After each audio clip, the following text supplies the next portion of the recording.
노동 전설에서 보수 대선 후보로 김문수의 뜨거운 인생. 시청자 여러분 안녕하십니까? 더 퍼블릭입니다. 오늘의 주요 뉴스 전해드리겠습니다. 김문수 국민의힘 대선 후보는 스스로를 가장 낮은 곳에서 가장 뜨겁게 살아왔다고 표현합니다. 그는 노동운동의 상징적인 인물이었지만 현재는 보수 정치인으로 활동하고 있습니다. 그의 삶은 한국 현대사의 변화를 상징적으로 보여줍니다.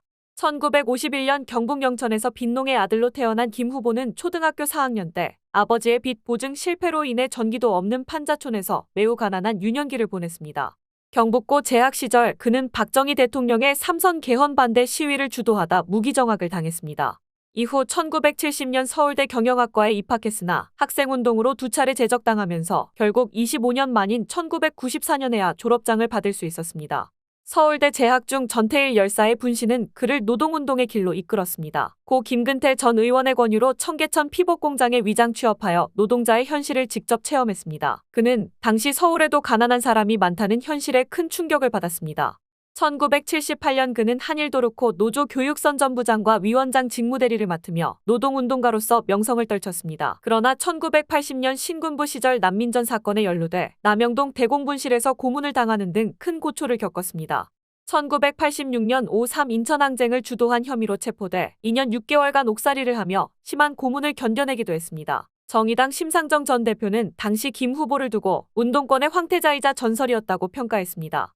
1990년 민중당 창당에 참여했지만 1992년 총선에서 패배하며 정치적 좌절을 겪었습니다. 특히 소련 등 사회주의권 국가들의 붕괴를 보면서 그는 자신이 믿었던 사회주의 이념에 큰 회의를 느꼈습니다.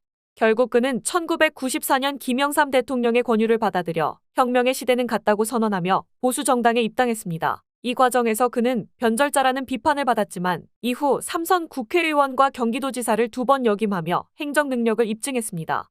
정치 여정은 험난했습니다. 2012년 박근혜 후보와의 대선 경선 패배, 2016년과 2018년 선거에서 연이어 패배하며 정치 생명이 끝나는 듯 보였습니다. 이후 그는 태극기 집회에 참여하며 강성보수로 분류되기도 했습니다. 그러나 2022년 윤석열 정부에서 고용노동부 장관으로 복귀, 지난해 국회에서 12.3 비상계엄 사태에 대해 강경한 태도를 유지하며 보수 진영 내에서 주목을 받았습니다. 최근 국민의힘의 대선 후보로 선출된 후 당내 친윤계의 후보 교체 시도에도 전 당원 투표에서 살아남으며 다시 한번 재기에 성공했습니다. 그는 다시 한번 가장 낮은 곳에서 뜨겁게 섬기겠다는 초심을 밝히며 보수 정치인으로서의 행보를 이어가고 있습니다.